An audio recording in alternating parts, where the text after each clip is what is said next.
Thank you, Commissioner, for your response.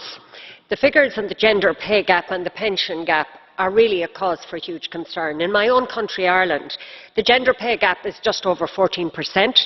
The overall earnings gap between men and women is almost 35%, and the pension gap is 40%. Now, those are shocking statistics, and I suppose the questions that we must answer here this evening are, first of all, how can we narrow the current pension gap, and secondly, what can we do to ensure that the pensions of those now in employment are adequate and sustainable?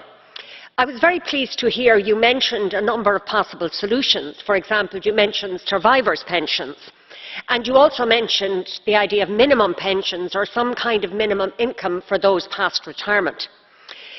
I fully support those proposals. I think we also need to look at, earlier we had a debate on healthy workplaces and healthy workers.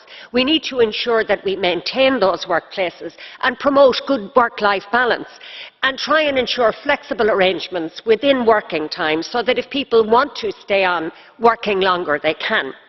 But you specifically referred to the credits of some kind of involuntary absence from work, whether that be for illness or for caring duties. And I think we have a very fundamental question to answer at EU level and at national level, and it's this. Is it acceptable that those who take time off to care for those who need care, that those people would be condemned to a much greater risk of poverty in old age? In my view, it's not acceptable, because society as we have constructed it relies on family and unpaid carers. Health systems would collapse without them, and social security systems would be unsustainable.